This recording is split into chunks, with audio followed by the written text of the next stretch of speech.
Good morning students. आज हम कैदी और कोकिला का 5वें काव्यांश के अर्थ ग्रहण संबंधी सौंदर्य सराहना संबंधी प्रश्न उत्तर करेंगे। तुझे मिली हरियाली डाली, मुझे नसीब कोठरी काली, तेरा नभभर में संचार, मेरा 10 फुट का संसार, तेरे गीत का में वहा, रोना भी है मुझे गुनाह, देख विषमता तेरी मेरी, बजा रही तिस पर रणभेरी। कृति पर अपनी कृति से और कहो क्या कर दूं, कोकिल बोलो तो मोहन के व्रत पर प्राणों का आसव किसमें भर दूं, कोकिल बोलो तो। अब हम इस काव्यांश के प्रश्नोत्तर जी, इसमें पहला प्रश्न हम बनाएंगे। कवि ने अपनी और कोकिल की अवस्था में किस प्रकार तुलना की है। तो हम यह बताएंगे कि कवि कहता है कि कवि और कोकिल के रहने में बहुत अधिक अंतर है। कोयल को तो रहने के लिए हरी भरी शाखाएं प्राप्त हुई है, और परंतु मुझे जो है काली कोठरी ही मिली है। और कोयल, तुम तो सारे संसार में विचरण कर सकती हो, परंतु मुझे रहने के लिए तो छोटी सी काल कोठरी ही मिली है। तो कोकिल का कोकना तो जो है क्या कहलाता है, गीत कहलाता है, परंतु मेरा रोना भी गुनाह है। तो इस प्रकार से कवि ने अपनी और कोकिल की तुलना की है। अब हम चलेंगे सेकंड प्रश्न पर, ख भाग पर। कवि का हृदय क्या कर रहा है।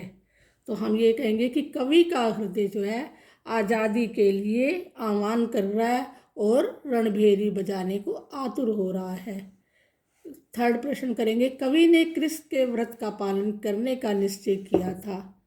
अब इसका उत्तर हो सकता है, कवि ने देश को आज़ाद करवाने के लिए गांधी जी द्वारा चलाए गए देश के स्वतंत्रता के लिए गए व्रत का पालन करने का निश्चय किया था। कवि किस पीड़ा से पीड़ित है। कवि पीड़ित है कि उसे जेल में रखा जा रहा है और उसे अनेक प्रकार से सुख और दुख दिए जा रहे हैं, और वह अपने सुख दुख को स्वयं अनुभव भी नहीं कर पा रहा है। प्रश्न 5 करेंगे, अवतरण में निहित काव्य सौंदर्य प्रतिपादित कीजिए। तो अब हम ये बताएंगे कि इस अवतरण का मुख्य भाव क्या है। तो कवि जो है अपनी आज़ादी के लिए गांधी जी द्वारा बताए गए रास्ते पर चल रहा है, और इन पंक्तियों में किस प्रकार की भाषा, खड़ी बोली का प्रयोग किया गया है, ल्यात्मकता है, अनुप्रास आदि अलंकारों की स्वाभाविक अभिव्यक्ति हुई है। तो इस प्रकार से हम ये कह सकते हैं कि इसमें संस्कृत के शब्दों के साथ साथ तत्सम शब्दों के साथ साथ तद्भव शब्दों का भी प्रयोग किया गया है। भाषा पाठक को अपनी ओर आकृष्ट कर सकती है। तो ये हुआ इस काव्यांश का काव्य सौंदर्य। नभभर का संचार से क्या अभिप्राय है।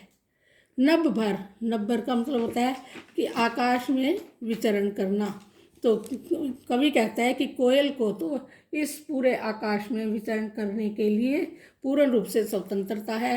वह इस पूरे आकाश में विचरण करके अपने विचारों को अभिव्यक्त कर सकती है।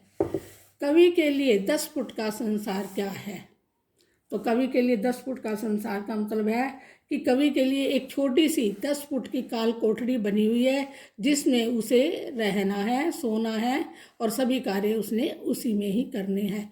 तो इसीलिए उसके रहने के लिए सीमित जगह है, तो इसीलिए इसे 10 फुट का संसार कहा गया है। अगला प्रश्न है, मोहन का व्रत से क्या अभिप्राय है। मोहन का व्रत से अभिप्राय है महात्मा गांधी के द्वारा स्वतंत्रता आंदोलन के लिए चलाए गए अहिंसात्मक व्रत से है, और जिसका पालन कवि ने देश को आज़ाद करवाने के लिए किया है। बच्चों, तुम्हें ये प्रश्नोत्तर समझ आ गए होंगे।